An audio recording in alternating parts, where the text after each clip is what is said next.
Hello, hello. Welcome back. Laura and I are going to be talking a little bit about episode 9 of Murderbot on Apple TV. All systems red. This wasn't the finale episode, but it felt It like a finale did feel like a episode. finale, because, like, at the end, I was like, "Oh, yeah, there's still one more episode." Mhm. I I don't This think that this episode, it was like boldness is all.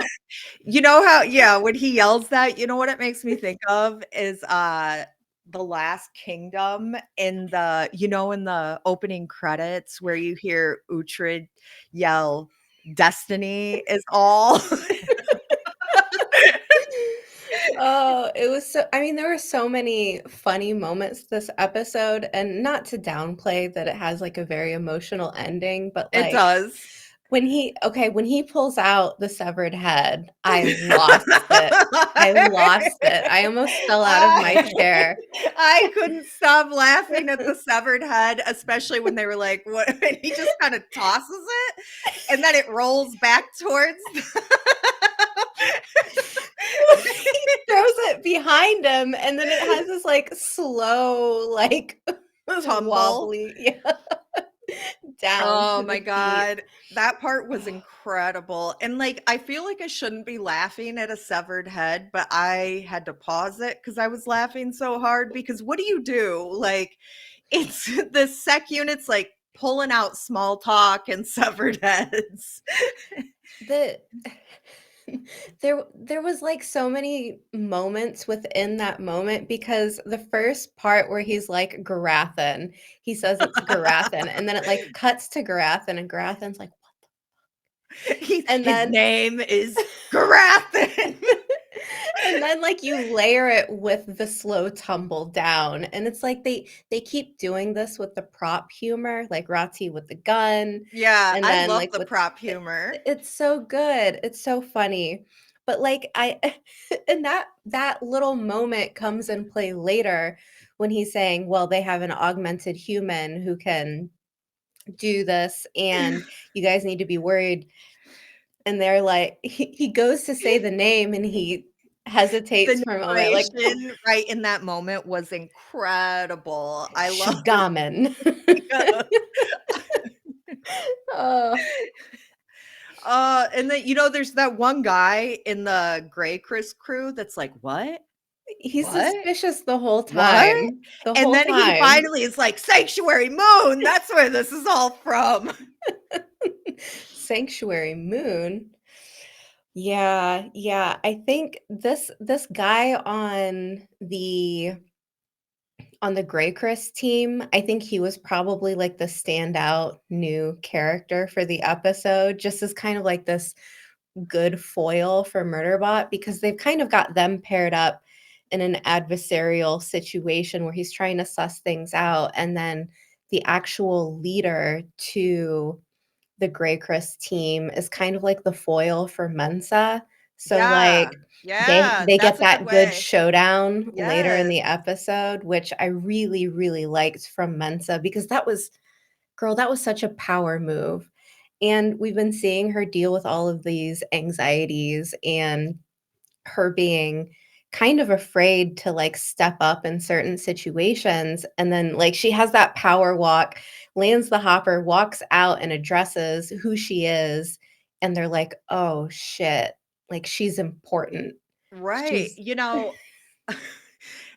This episode is much like a lot of the episodes in the way where they have a plan, but because Preservation Ox always has like several perceptions of the plan, it ends up mhm. always just kind of turning into this free for all. Whoever wants to jump in and participate in their portion of what they perceive the plan to be is welcome to. Like, because where we start is just they have a plan, Murderbot changes the plan, then Mensa changes the plan, and it's constant. Garathan and Pinley have to change their plan. Yeah, Like, but I it's a lot of restructuring going on, but yeah, yes. It was also like kind of a we got what I would say kind of like a mix up of where we normally see people like more in the forefront of episodes, kind of like pulled further back. So, like normally Rati and Dr. Arata usually have like a lot more dialogue, excuse me, than they have.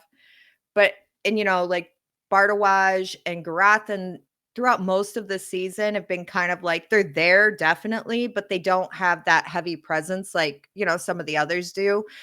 But in this one, like watching Garathan out on mission, I I was love actually Baratheon, I love wasn't him. really impressed by, like, how go with the flow he ended up being, because he was like, "Yeah, that's not the plan, but I get it, and yeah, let's do that."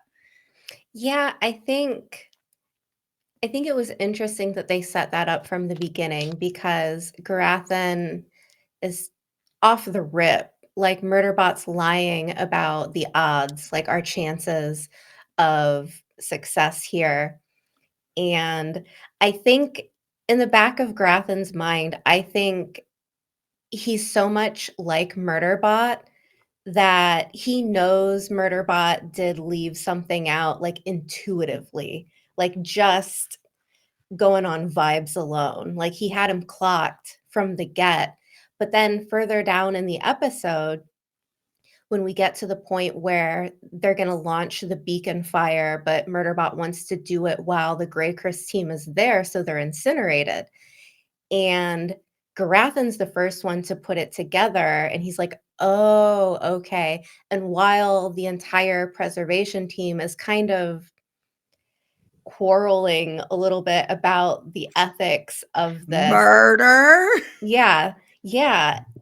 Grathan's like, "Well, there, we're down. We gotta do this. Like, there's not another option." So I do appreciate just how different he is from the rest of the preservation team because it it makes a better dynamic, I think, and it makes the preservation team a little bit more open to Murderbot when they've experienced another personality type like Garathan, who is just like, "Yeah, okay, we gotta go with the flow on this." And if Garathan is okay with a certain move, I think that eases their feelings, I guess. Yeah, I would definitely agree with that. It always surprises me every time they get, like, really kind of, upset and worked up about the idea of murder when the alternate option means them dying, like, Yeah.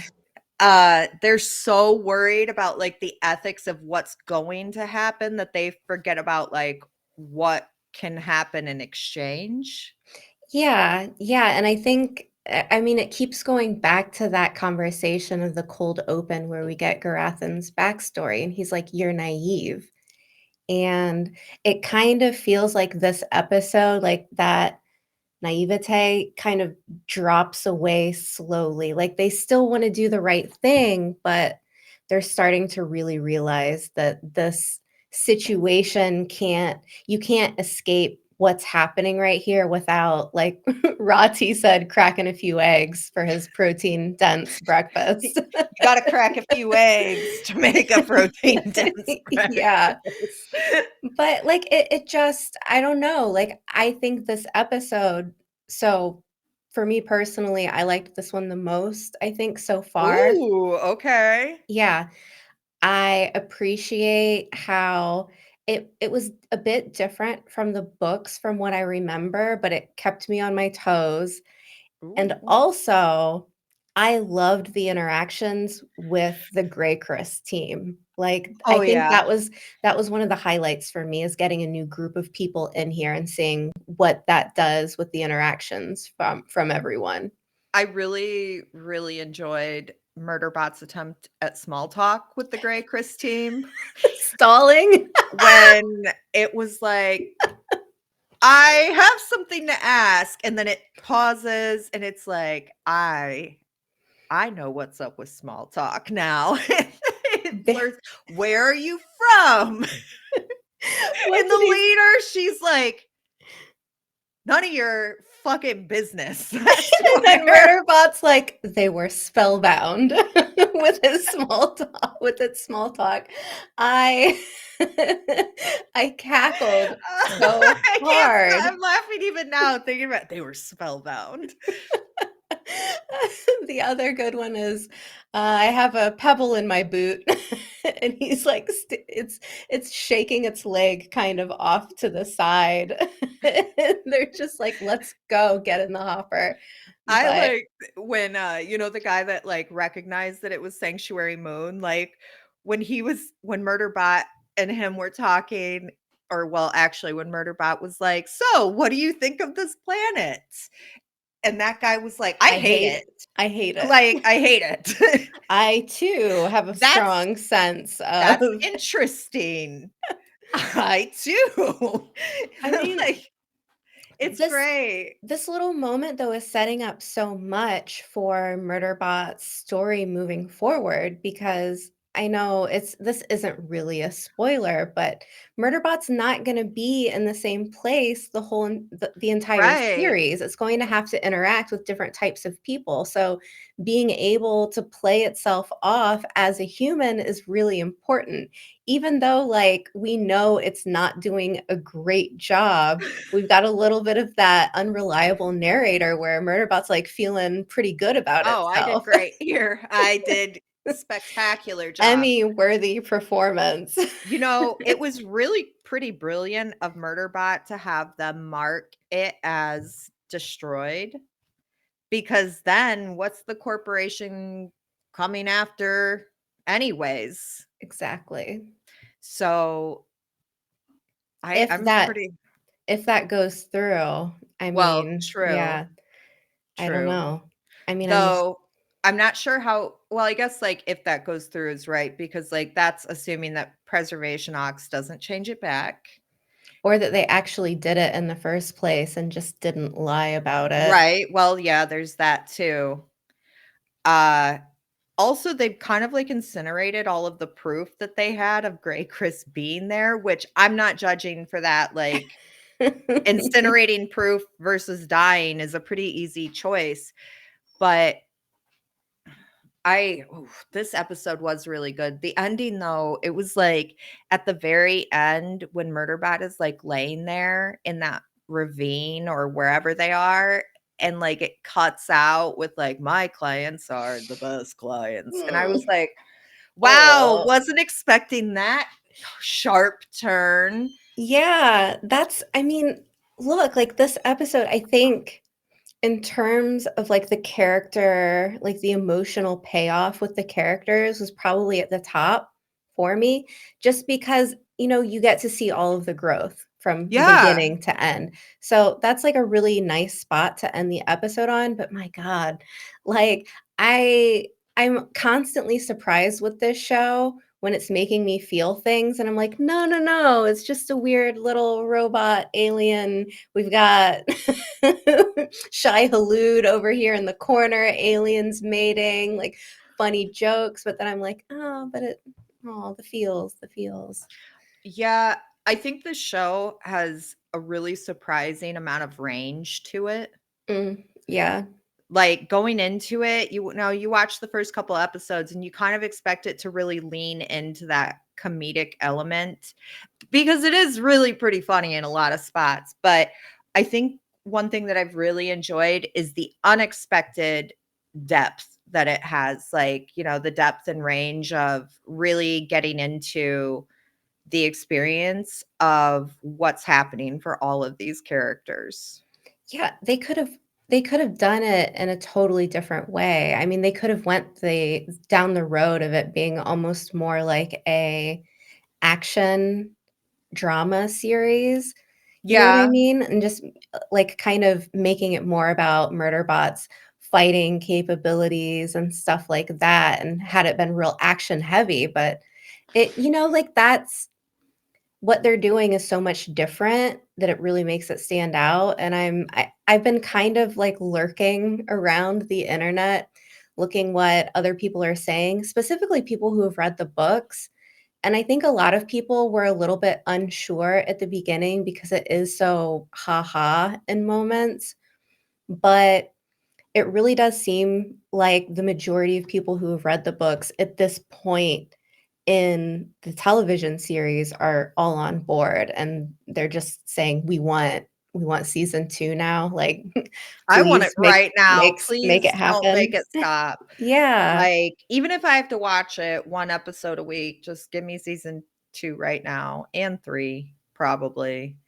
yeah, Like, I oh man, this show is probably gonna end up being, unless something really, like, comes out of nowhere, fighting, like, this show may end up being, like, my top show of 2025, and I know that we talked about that, and for a minute, I wasn't sure if it would overtake American Primeval, but it definitely has. I just oh my god, I love it so much.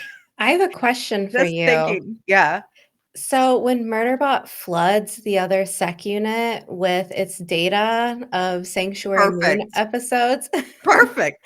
do we think that those files are gone now? Or did Murderbot copy those files and send them, or did he just give them? So does Murderbot actually Um, have them anymore? well, I would assume that it was just, like, a copy transfer. I mean, there could be a chance that Murderbot has lost its access to all of its Sanctuary Moon files, but at the same time, it could also download them again. It's not like anybody has really figured out a way to make it stop watching TV. Right?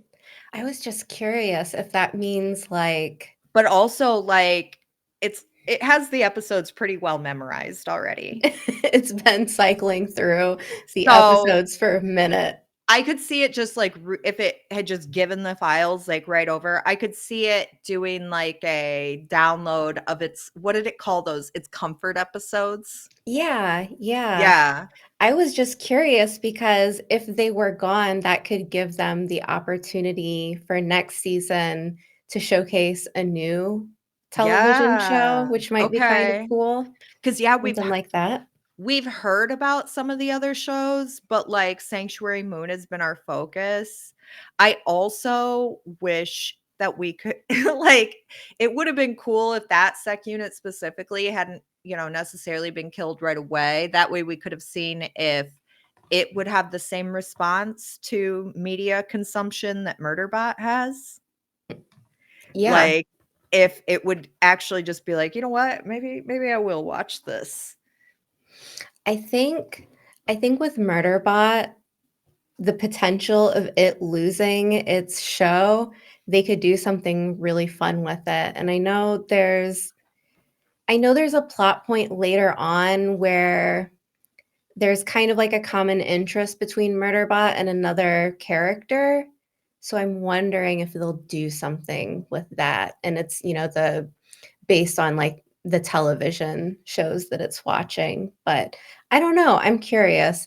I think so I think with this episode, we've got so many of, like, plans within plans, but when you look at all of the aspects of how things go down, Murderbot's trickery, I guess, was probably at the top for me, but then shortly underneath that is Garathan getting into the Gray Chris habitat area and manually uploading or launching or whatever it's doing these files, and I really enjoyed just how cool Garathan was in that moment because he's kind of like Yeah.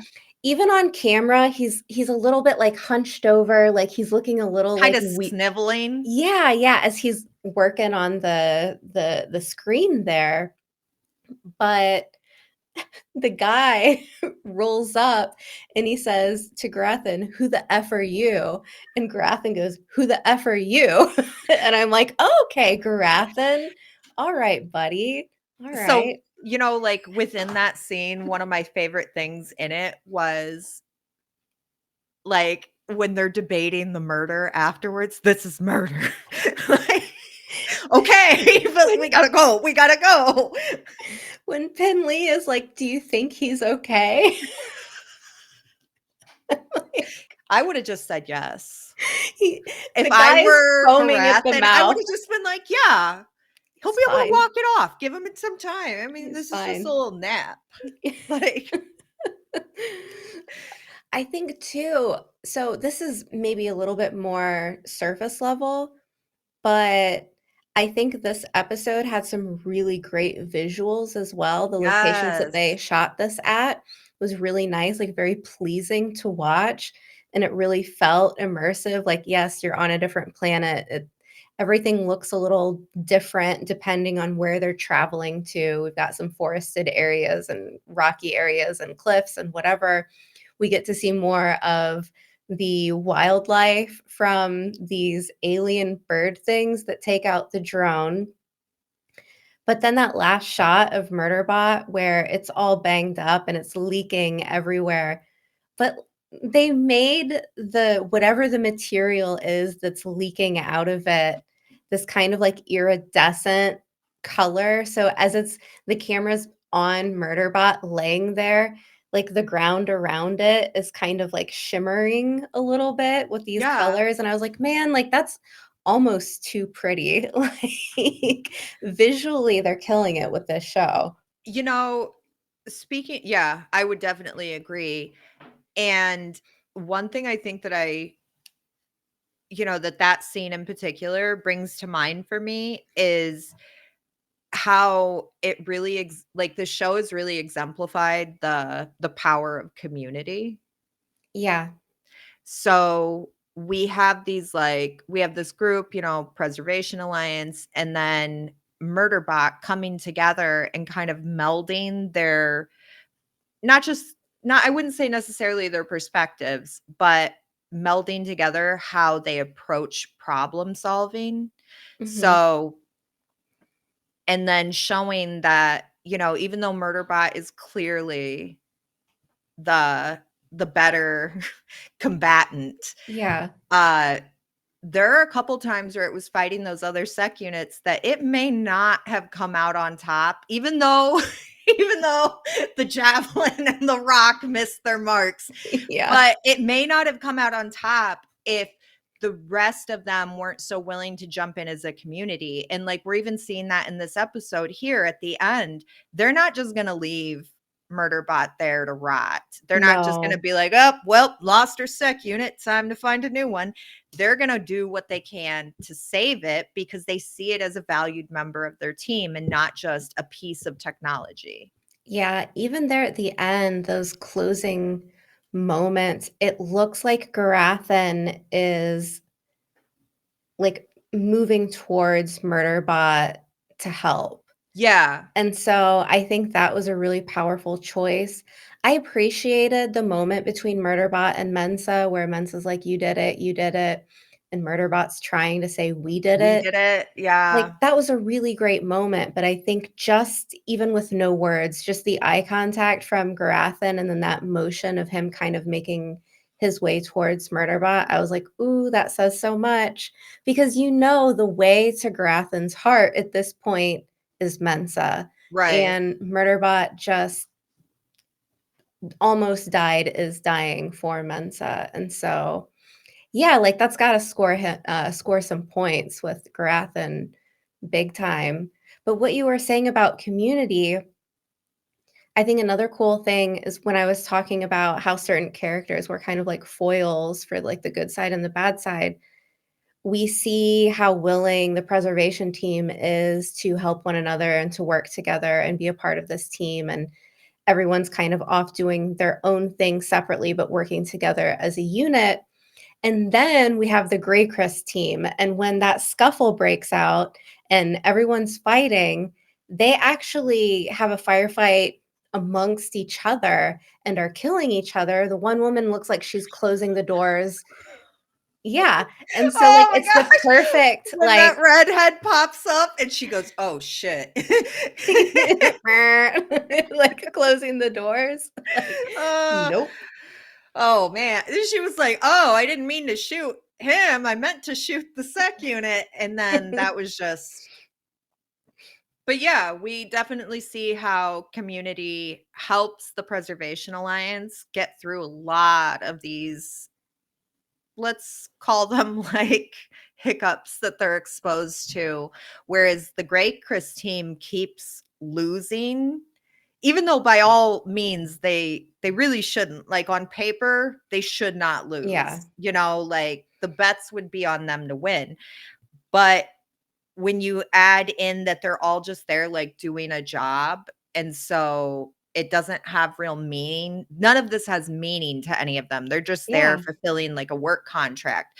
They're And in it for the money. yeah, Yeah. so we see how that leads to like the breakdown of their team and ultimately the breakdown of their ability to, I guess, triumph over Preservation Alliance. And on paper, Preservation Alliance should lose everything. Like Yeah. they should never win a scuffle. But No, even Murderbot up against the 3 other sec units. And I think that's yeah, been really great so far with this series because although it is a little bit over the top in moments, there's still that aspect of Murderbot not just jumping in and saving the day unscathed. Like, every time it has to fight one of these other sec units, there's a cost, and I think that's really important within any genre for the most part, unless it's totally, just something that's meant to be silly or whatever, but there's always a cost. There's always ramifications with its fights, even just something as simple as Mensa coming to save the day and killing that one sec unit with what, a mining drill. I mean, there's a cost to that. She has, massive panic attacks afterwards, and she's not okay afterwards. And it's the same with Murderbot. It's getting beat up, broken, faceplate smashed. It's good that they're doing that and at least coming to it from a somewhat realistic way, because I do think a lot of the times on TV nowadays anyways, like, it's all about the fight, how cool the choreography is, and a lot of the times people aren't even winded, like, there's a lot of, like, John Wicking going around where it's like, like, just massive fights, but you're not really getting that aspect of like, okay, someone's gonna really get injured, someone's gonna be hurt. Garathan's been limping around for so many episodes now. with Like, gangrene. yeah, like thank you, Apple, for not just being like, oh, we healed him and now he's just kind of bouncing around and Yeah, okay. I would definitely agree. And when you look at like franchises like John Wick, it's the whole franchise is built around like what you're talking about, like super cool, choreographed, ultra violent scenes. And that's what like people really fly. I mean, I love the John Wick stuff. Like, Yeah, I love action yeah, too. I Like, I love enjoy it. action, but I am really glad that there's more than just action in this show. Mhm. I don't think it would be nearly as funny or even like thought provoking if it was all just action. Do Yeah. you know what I mean? Yeah. So we're getting like, I think what I've really most enjoyed about the show is getting kind of like a little bit of everything while managing to stay like afloat with comedy. Yeah. Yeah. I know when we had talked, I don't remember what episode it was, where I was saying, I'm a little bit worried if they'll be able to keep the tone and match the tone if they move into later seasons, because so much of that humor and comedy is kind of built around the preservation team. But seeing Murderbot with the Grey Chris team, I'm like, no, we're fine. We're good. Yeah, we're fine. We're There's good. gonna be plenty. I love how Murderbot, whenever it lies, has to like tell the truth in the narration. Like Yeah. when it's like, I already took out some of your sec units. I mean, I got my ass kicked, but and I almost didn't win. But I mean, still.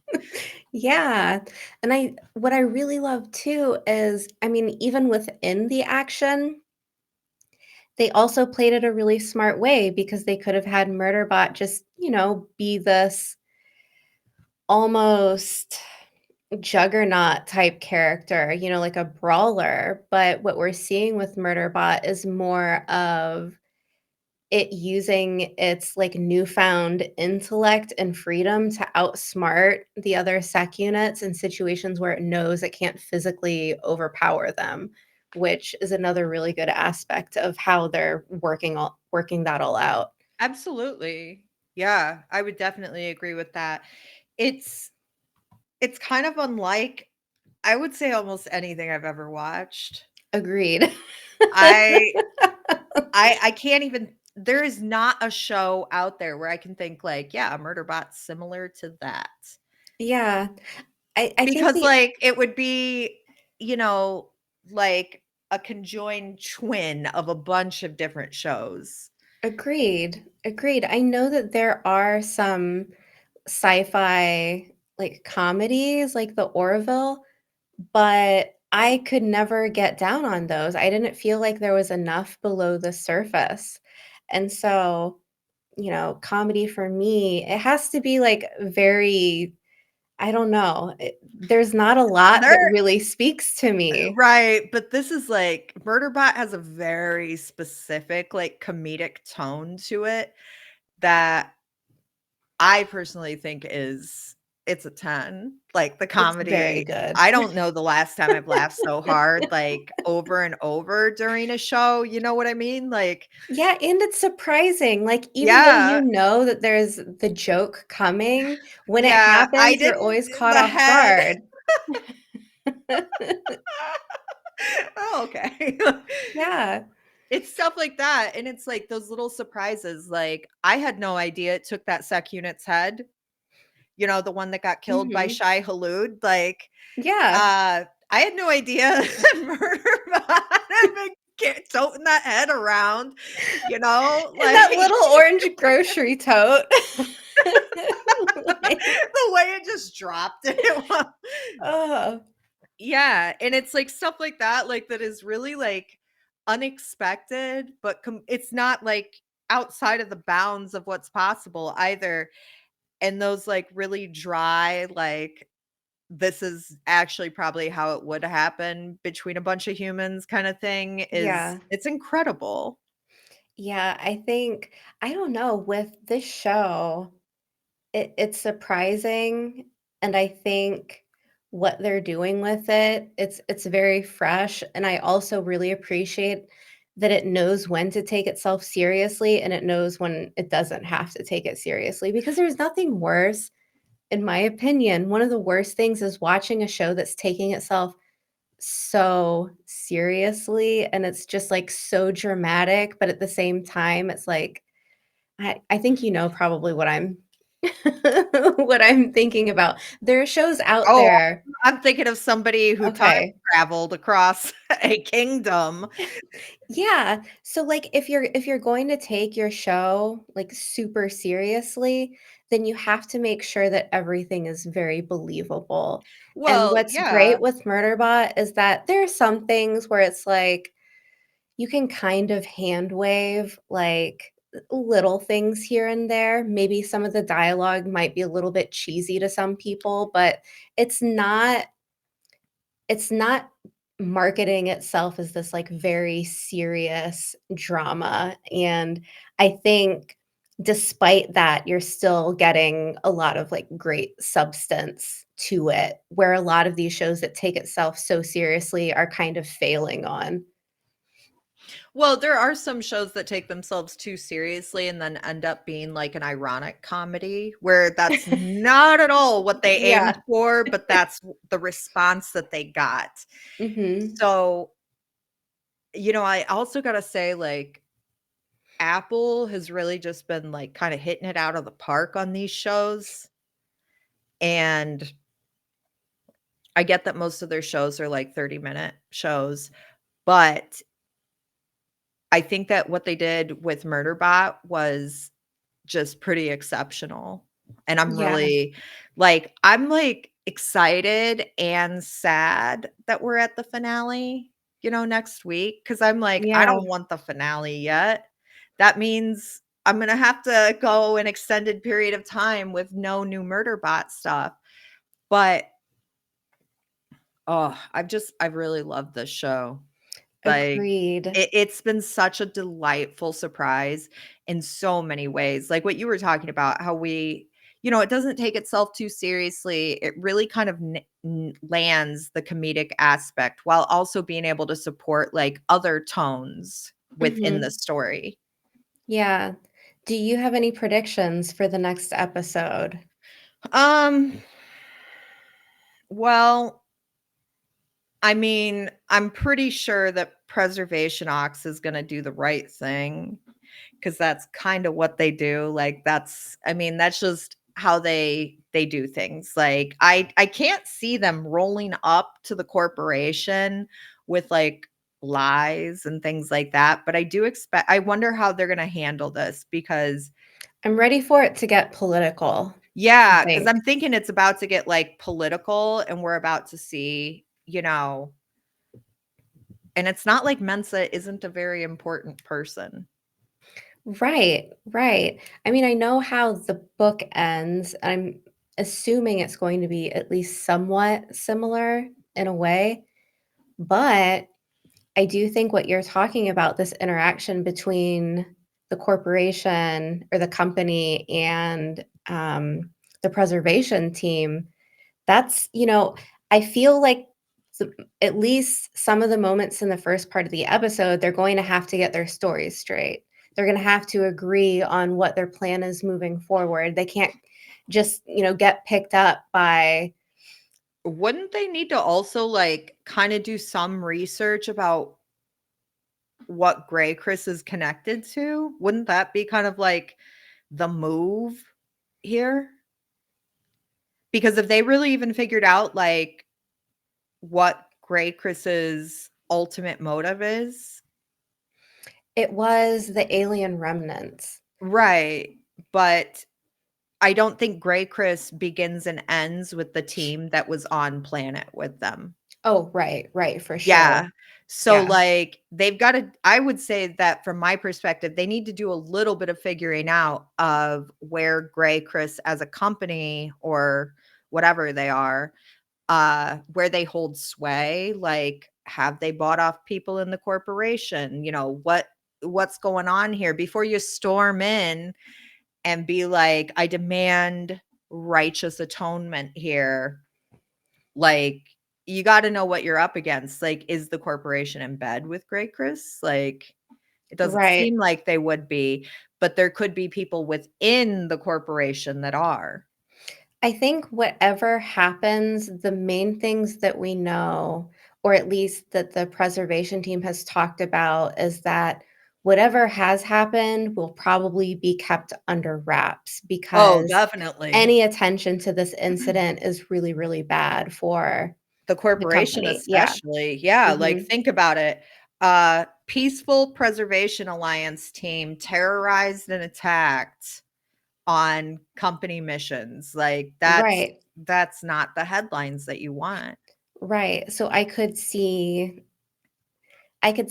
them kind of getting into whatever they're going to say, like, their cover up is, like, what they're going to say the events that happened down there on on the planet were, because whatever happens, I feel like we're gonna be sitting in that boardroom, what our background is here. I feel like we're gonna be back in that room again with these people behind a table talking about things. So we'll see. We shall Yeah. see. I was just thinking about how, in the beginning, like when you think about everybody that came with the Preservation Alliance, it does seem kind of off at first. Like you guys brought an attorney, you brought like a planetary administrator, but now, like much deeper in, it's like maybe this really was like super smart on them to be like, let's Yeah, bring an attorney a and spy. somebody crazy important. That way, like, we won't just be a target. Because if you have an attorney there who can litigate from Girl, a I'm first person perspective, next episode has to be Bardwage's time to I hope shine. so I'm because ready for it. she hasn't really been like she's really been like one of the characters that's kind of a little bit more back from the forefront. Yeah, I'm ready for that. Also, another character, Arata, just I would love to get a little bit deeper into what this character is all about and not just have them be a part of this throuple. Like, I feel like it's a little bit more surface level with these 2 characters, but I'm excited to see where it goes. I Me think too. I think Bardouage, I wanna be wowed by her. Like, I wanna see her best Sam Waterston Law& and Order impersonation. Like, give her some really, like, smart, cool dialogue. I'll be very happy with that. Yeah. Should we wrap it up there? Yeah, probably. All right. If you've made it this far, this is, I think, our longest episode talking about Murderbot. But if you've made it to the end, thanks for watching. Like and subscribe, and make sure that you check out our finale episode when it airs. Also, if you would like to get any of these Meanwhile Elsewhere podcast episodes early, they are available to my Patreon and YouTube channel members. And with that, we will see you back next time.